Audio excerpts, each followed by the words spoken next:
Do your dreams seem sometimes too big to achieve? You know, the type of dream you all probably hear it all the time. If your dreams do not scare you, then they're probably not big enough, right? But what if your dreams are so big that they actually terrify you and paralyze you? Yeah. My name is Rosemary. I'm a holistic life coach, and I'm here to share more about holistic lifestyle tips to help you live a more intentional, fulfilling lifestyle. So, the topic of today is how you can take action on your goals when your goals seem too big to actually take steps, basically. Last week, I had a clarity call with a client or prospective client, and she shared how she was ready to work on her business. She wanted to turn her passion of dancing into a business, but the thought of it actually terrified her. But she was ready, but she was like, but every time I'm trying to take action, I'm just too terrified. And so one of the tips that I shared with her, that I've shared with multiple clients, and I'd like to share with you, is this: get clear on exactly what it is that you want to do. Get clear on it, because lack of clarity is where the problem starts. When you don't exactly know where it is that you want to go, just a vague idea sometimes is way too big, and that's what scares you. So be very clear on what it is that you want to achieve. Step 2, break it down into milestones. So okay, maybe you want to run a marathon is very easy to use as an example. You want to run a 10K or 20K, your first 20K, and not a marathon.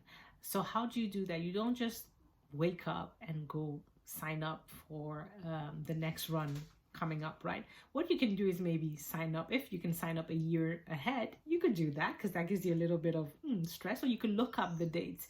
When is the next 20K happening in wherever you live or close to you? You have the date, you mark it on your calendar. Second is you find out all it is that you need to run. You know, how long is it exactly to run? So maybe you should start running. If you're not someone who runs often, maybe you should just start running. So maybe you need, running shoes, your outfit that you're going to wear. Thing would be, being able to run 3 times a week for at least a month or two, so you're really happy, you know that you're really consistent in that. Another thing would be to sign up for casual walk, maybe like a 5K around town somewhere. Maybe there's a run in your neighborhood that you can sign up for to kind of get yourself into practice. The next thing would be to be able to run a 10K, and maybe you want to break through, maybe you want to go to a certain speed. So you see how you want to have milestones. You want to have specific steps that in order to reach that ultimate goal, you would still have to reach that first.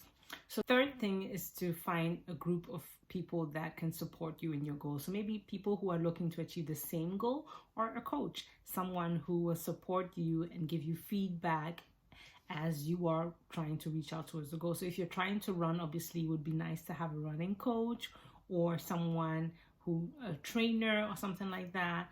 And so that, I would say, because it will help you keep you accountable, but also kind of give you feedback. If something is not working really well for you, maybe they can help you with that. If something, maybe they have some tips and tricks that can fast track whatever it is that you're doing, so that you can reach your goals faster and easier. The fourth point is to anticipate the ups and downs. And I think that's where a lot of people get it wrong.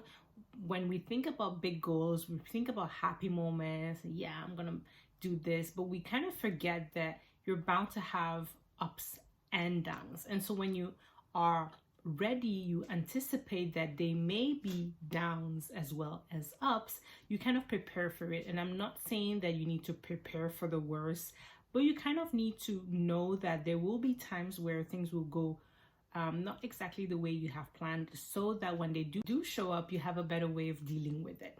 Step 5 is to celebrate your wins. And so I'm guilty of this, but most people, overachievers, have big goals, and as they're reaching towards a big goal, they probably reach a lot of milestones in between and forget to celebrate them. And all they have is their eyes on the vision, their eyes on the vision, their eyes on the goal.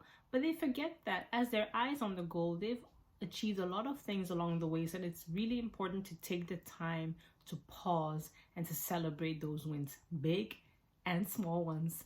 I'm really all for tiny steps for big goals. So whatever tiny steps that you have achieved, make sure you celebrate them and it will help you work towards that big goal that you first maybe thought that was too big to realize. A quick recap: how can you work on achieving big goals when they seem too big to achieve? So as I said earlier, step 1 is to get really clear on what it is that you're trying to achieve. Step 2 is to break it down into milestones. Step 3 is to find support in the form of a tribe or a coach. Step 4 is to anticipate the ups and the downs.